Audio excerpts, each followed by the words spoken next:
Blue Kyber, Skystone, the ancient world, celebrates the uprising against the Rakatan invaders. To most, history in the Star Wars universe seems pretty straightforward. But to those willing to take a deeper look, there is a dark and mysterious, chilling past behind this galaxy far, far away.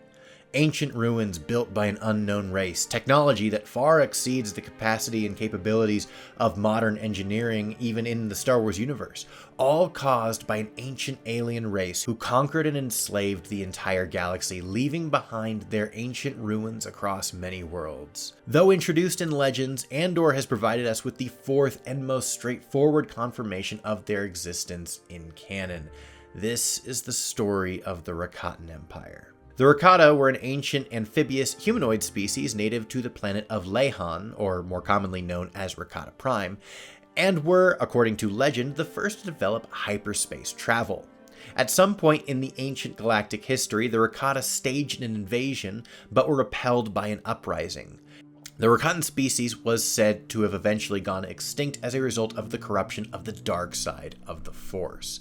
Now, the Rakata are primarily a species that we have got to explore through Legends. However, there are some canon things we know. While the Rakata played a pivotal role in the prehistory of Legends, their story was one of many that was lost after the Disney takeover. After the Disney buyout, the Rakata were first mentioned in 2015 in issue 47 of the magazine Build the Millennium Falcon, a magazine subscription that included 1-to-1 scale parts for a replica of the Millennium Falcon prop used for The Empire Strikes Back. Their planet would go on to be mentioned by the name of Lehon in cartoons such as Star Wars Resistance, and would further be confirmed as Rakata Prime in the Rise of Skywalker visual dictionary released in the last months of 2019. In late 2021, we would get our next clue through the Book of Boba Fett. While not mentioning the Rakata by name, their homeworld, nor their empire, this was the first reference to their handiwork, as the accounts given by the Tusken storytellers and other characters throughout the show all corroborate the story told in Knights of the Old Republic, where the player character can go among the Tuskens,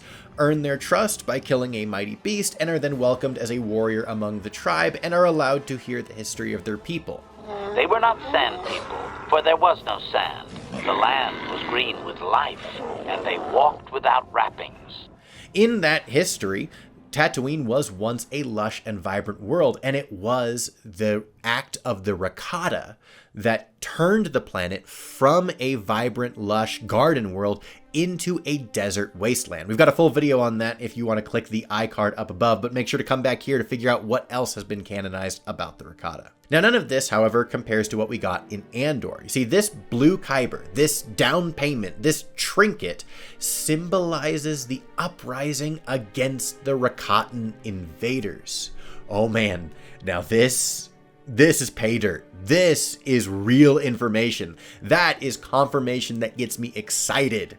Why, you may ask? Well, all the previous materials confirmed the existence of their home planet, or even the existence of their species, or all this other stuff. This is the first confirmation that they, the Rakatans, those by those names, were conquerors. And this is the first confirmation that the ancestors of the modern species of the Star Wars universe had to rise up to overthrow these conquerors. The story of the Rakata is probably one of the greatest mysteries of Legends, and is probably my second favorite use of the technologically advanced prehistoric alien empire trope that I've ever seen in science fiction, second only to Mass Effect, of course. To understand what I mean, let me remind you of some of the more interesting points of their story. The Rakatans were found by another ancient alien species that came to them from Dathomir and taught them the ways of the Force, just as the Celestials had once taught that species. The Rakata, however, marked the first Force users to gravitate towards one side of the Force over the other rather than using balance, with their emphasis being on the dark side of the Force. They did not simply prosper as their teachers had wanted, but created a massive and conquering empire that covered most of the galaxy, and this empire was known as the Infinite Empire.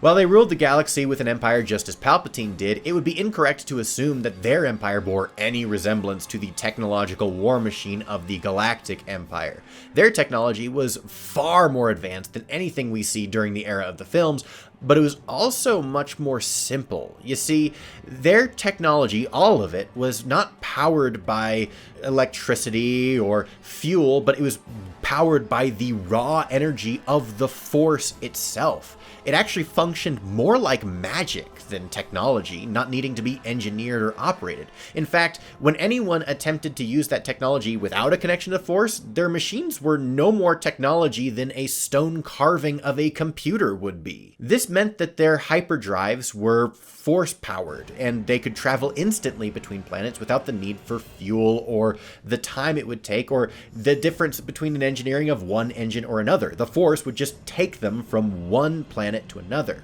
But it also meant, however, that they could only use their hyperdrives to travel between planets that had a strong connection in the Force. They couldn't travel to a planet that had no connection to the Force whatsoever. It's partially why the Rakatan Empire only dotted across the known galaxy, and it was across the whole galaxy, but there were little pockets where they didn't actually touch. They weren't actually everywhere. At its height, the Infinite Empire linked over 500 Force-rich worlds across the galaxy, and their extensive civilization was spread across countless star systems, and this was much larger than later-era empires, including the Galactic Empire and the Sith Empire. Through the use of dark side-fueled technologies, such as Force-powered hyperdrives, the Builders' Infinite Empire, they dominated the known space for thousands of years.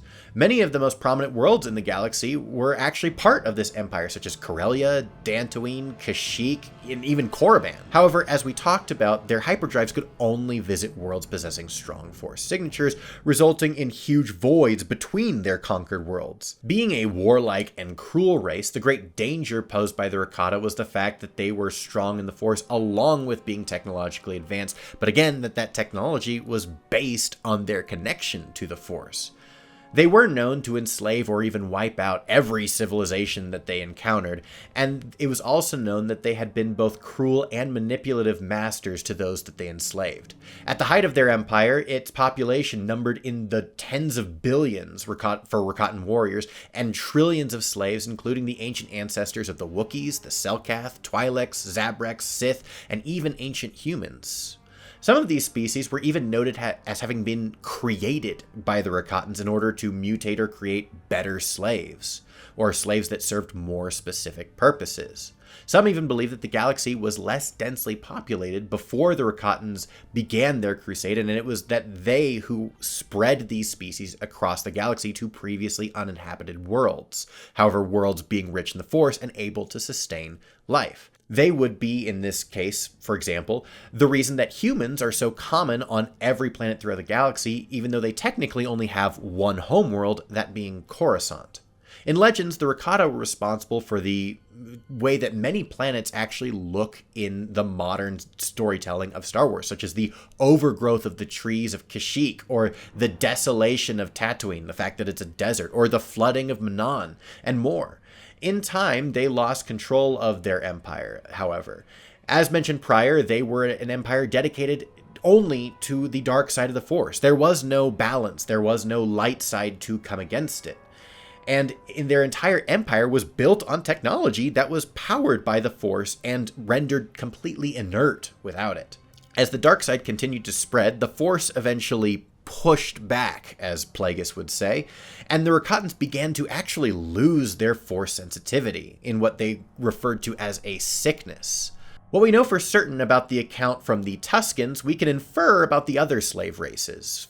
For instance, when the Tuskens say, when giving their account of their oral history of what happened with them in the Rakatan Empire, was that all the slaves on Rakatan-occupied worlds became aware of the weakness that the Rakatans were no longer as strong in the Force and weren't able to control their technology as well. And then the slaves attacked, wiping out the Rakatan overlords on all slave-populated planets. The Infinite Empire died as the Rakatans were no longer able to operate their technology that they had built. Effectively, overnight, they went from the most advanced species in the galaxy to hopelessly primitive. This would also explain why the Rakatans are basically wiped out and not to be found anywhere except for on their homeworld of Rakata Prime, presumably because that would have been a place with the lowest population of slaves, since they were mostly using slaves not for bringing them home to take care of their empire, but to spread their empire and build new technologies and new shrines and monuments on conquered worlds. The fact that Lehon would have had the lowest population of slaves would have meant that there was the smallest chance that an uprising at the height of their sickness would have been able to completely extinct the Rakatan purebloods. Now, the crystal in Andor seems to actually be a reference to this very uprising. When the species of the galaxy saw the Rakata lose control of the technology, they rose up and drove the Rakata to near extinction. But what role did this crystal play? Was it used by the uprising slaves, by early Jedi or Force users in that capacity? Or perhaps, since we know that Kyber crystals resonate in the Force, was this somehow something that once powered a Rakatan piece of technology? Was this a trophy taken from the Rakata war machine? Something that powered something of the Rakatans that was taken by one of the uprising slaves as they destroyed that which the Rakatans had built? We may never know, but I am really excited to see the Rakata history confirmed, and really it's been built upon even more and more as the past couple of years have gone on. I think we are actually building to a canon narrative that emphasizes the Rakata as the seed layers of the known galaxy throughout Star Wars. And I think it'd be really cool to actually get to explore the fact that the Rakata are part of Star Wars history without it being a deep lore, something lost to legends. And hey, while I'm at it, I think I finally have an understanding of how the canon Rakata and Zeffo coexist in canon. So let me know in the comments if that's something that you are interested in hearing about, because as always, I want to know what you, my friends, have to say about our favorite galaxy far, far away. Don't forget to like and subscribe if you enjoyed the video, or if you learned absolutely nothing new, you can feel free to leave a thumbs down, completely guilt-free, because that tells me I'm not doing my job. Thanks again for watching, and as always, may the lore be with you, now and forever.